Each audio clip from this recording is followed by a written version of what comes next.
Before we get started with the main drawings on this DVD, let's talk about a few basic elements. This first one is shading, and in this first circle I'm hatching. I'm going to show three different techniques here, although two of them will undoubtedly look exactly identical to each other because my ADD on this first ball kicked in too soon and I went against my statement, which was to make the entire ball nothing but shade lines with using hatching only. I've gone against myself and I've done some cross hatching as I'm doing right now. Hatching would be taking all of the strokes and pulling them in one direction, from the light side to the dark side, all the way into the reflected light and into the cast shadows. From corner to corner on that page, whatever I design on the page is all going to be shaded in the same direction. That would be hatching. The objective of shading something in is to make it feel three-dimensional. So as I'm shading this shadow pattern in, what I'm looking for is a flatness, trying to define the entire shadow pattern with one tone in the very beginning. And that one tone helps me see whether or not I have what looks like a light source hitting an object that has a certain quality to it, in this case a spherical quality. The edge between the light and the dark that I'm creeping up to in the middle of the ball is called the terminator. The terminator is where the light and the dark meet, and is where the shadow pattern begins, and sometimes along that edge you'll see something called a core shadow. What I'm developing now has the illusion of a core shadow, although I'm not going to be building one up too drastically within any of these balls because they are all dark, sitting on a very black object, and the black surface is not allowing any reflected light or very little reflected light to fill in the shadowy side.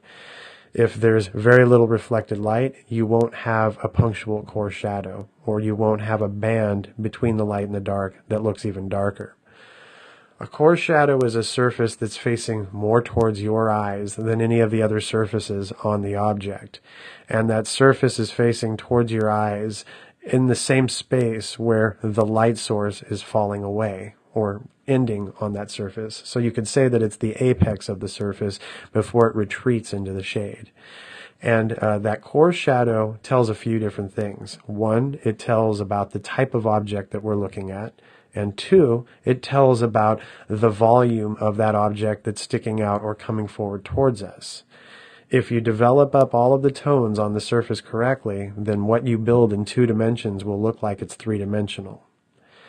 So here I'm back to hatching again, and this was my main intention of this ball, was to take all of the tones and pull them in one consistent direction. Now I'm going to do another thing here that I did not mean to do, and that is use my fingers to smudge out some of these tones. My intention was to use a nice hard pencil and shade everything in so that the tones themselves, just by the pencil tip, have a nice ambient quality to them and fall off in nice gradations.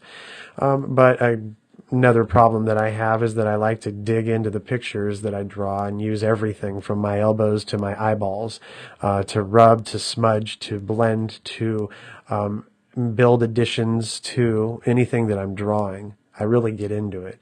And there is a problem with using your fingers. On a paper like the paper that I'm using here, which is smooth newsprint being 6 degrees from toilet paper, which means cheap paper, this newsprint is very fragile, and anything that's oily, like our bodies, will ruin the surface. So the more I use my fingers on this surface, the more I'm rubbing my oils into the surface and damaging the paper. 2 things are happening. The first is that I'm embedding oil into the paper, and any tone that's in between the oil and the paper is not going to rub out very easily or at all. Even using the strongest of erasers won't help.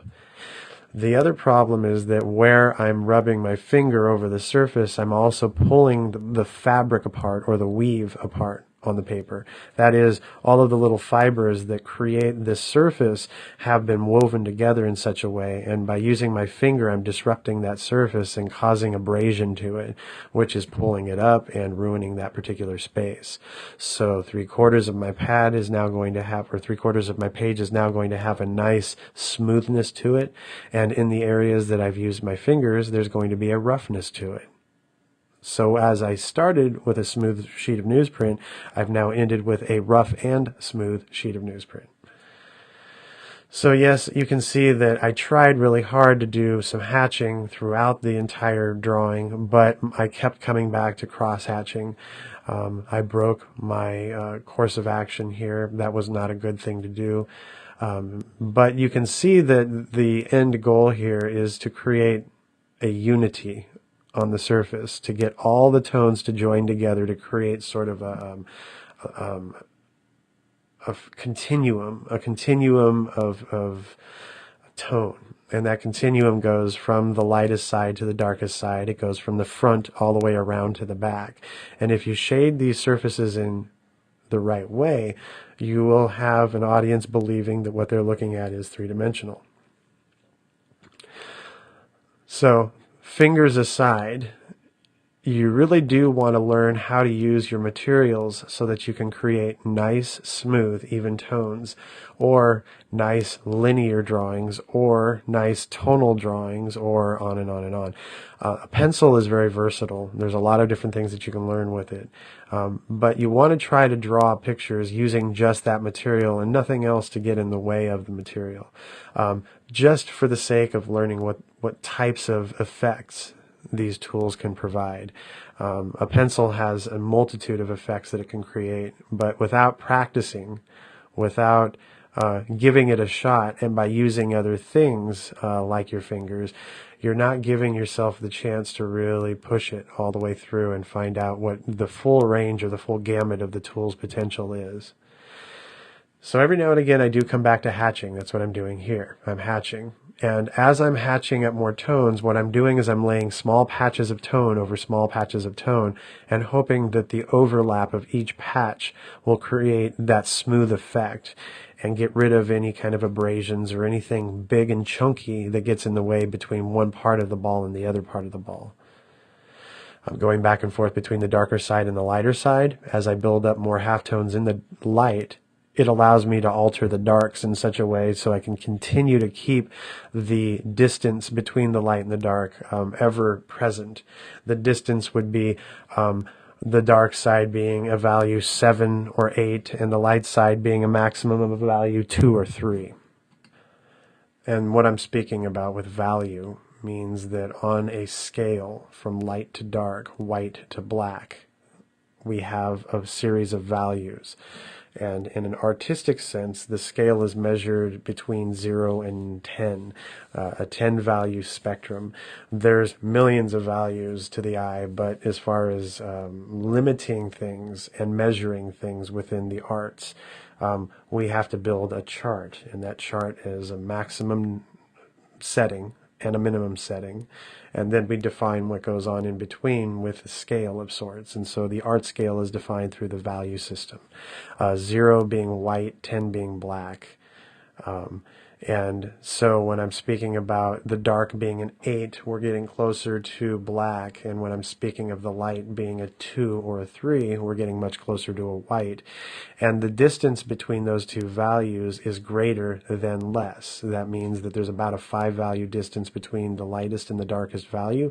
Therefore, we have what's called high contrast, and the value range from the lights to the darks will be much greater than if we had a minimum range of values between the lights and the darks. This second ball that I'm filling in using a technique called veiling. And veiling is a series of slinky lines or springs. Well, basically what I mean is that the pencil moves in a spiral effect. And as I spiral the pencil, the lines overlap themselves and create a noise, much like hatching does with the little spots in between the weave. The spirals have little circles in the middle, like a donut. And as I weave more and more of these patches over the top of each other, they tighten down or shrink those circles, eventually filling them completely in, making a nice smooth tone. And here I am cheating it and speeding things up by using my finger, which I actually shouldn't be doing. I should be trying to create the effect using just the materials. I have mentioned this before. I have artistic ADD, and I like to use everything under the sun from my nose to my toes. And when I draw, I like to have everything at my disposal, just in case I need to smudge something out, blend something, move something over, or create an effect. When we're smudging the tones, what we're looking for is a greater strength of believability on the object that we're shading. And the smudging is sort of a way of shortcutting the lengthy process of filling something in, although that should not be an excuse for doing things the proper way. And the proper way is just the academic approach to learning. I wouldn't call the academic approach being the proper way to make a picture. It's just the proper way to learn. And what you're doing when you're learning academically is you're learning something based upon something out in front of you, something that can be controlled and measured. Once you understand the tools that you're learning through that measure, then you can appropriate those tools in any way you choose. That will become your technique. The rules that you're learning, however, have a certain quality to them that, like I said, can be measured. And because they can be measured, a dialogue can be formed between the student and the instructor on how to get to where you need to go. And once you've arrived at that conclusion, and you can do that successfully, repeatedly, then you're ready to go. And you can move on to developing your own technique in whatever way possible, or deemed the most worthy way of you doing your work the way you need it to be expressed or crafted. So going back to this ball here, I'm still using the veiling technique. I have not broken routine here. There really is no way that I can. As long as I keep my hand spiraling, I will be doing the effect the way it needs to be done. And I'm developing up the tones heading towards the lightest value. So I'm working from dark to light. And in the first ball, and it will be in the third ball, I'm going to do the same thing. Dark to light is a typical way of working when you have a very light surface. The white of the paper is considered the maximum range that you can reach in the lightest direction, and the black marks that you make with your charcoal are considered the maximum range in the dark direction. So it would be said then that on a white piece of paper, you probably want to make dark marks first, so you set up for yourself the entire range from the lightest to the darkest part that you're going to be drawing within that value spectrum. If you're working on a dark paper, it would be a good idea to start with a light value so that you set up that same kind of maximum range in the opposite direction.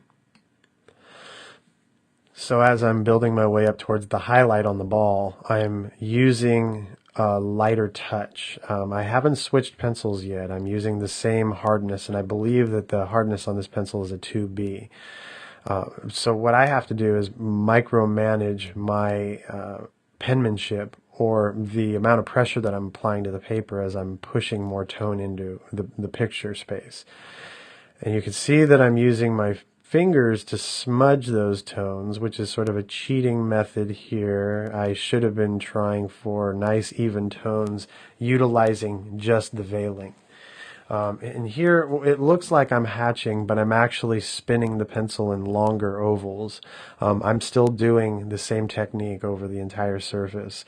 I'm consolidating though, and I'm not working as meticulously.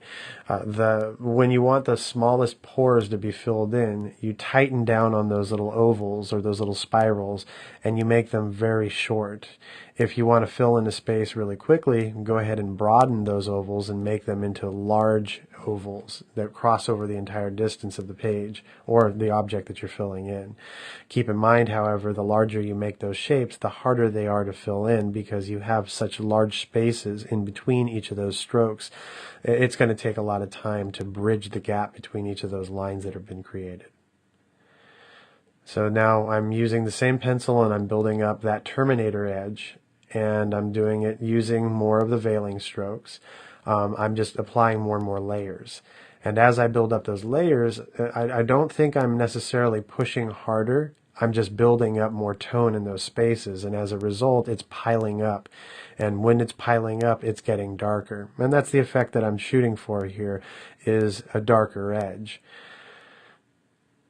Pushing down on the pencil really hard, making abrasive marks, doesn't make a better dark, and it doesn't help get to the dark quicker. because you still have to alter the dark. You still have to alter the edges of your markings. And if you make a nice dark mark and you embed it into the page all at one time, sometimes that mark isn't going to be very easy to remove off of the surface or alter. So it's questionable putting dark marks down quickly. If you're going to build something up thoughtfully, you're taking your time. And when you're taking your time, you're layering or you're building things up. You're not just jumping right in and going. If you're doing a quick sketch, however, a nice dark marking might be the ultimate way to go because it just gets you what you need as a result right then and there very effectively. So I know I'm not supposed to be using my finger to smudge these tones, but what I want to say about what I was just doing, I was spinning my finger in a veiling fashion, or in a veiled fashion. I'm spinning my finger around in an orbital motion, and I'm doing the same thing with my finger that I'm doing with the pencil. I'm replicating the movement so that when the tones grind together, they're doing it in the same way as if I was just using the pencil tip.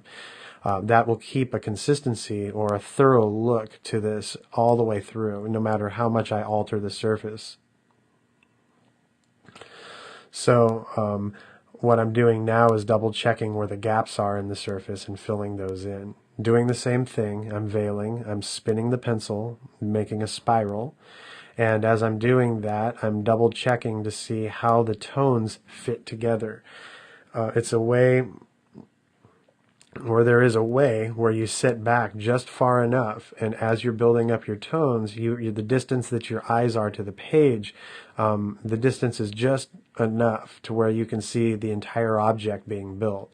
And as you're looking at that object being built up, your mind and your artistic eye can see the surface as it's getting built up.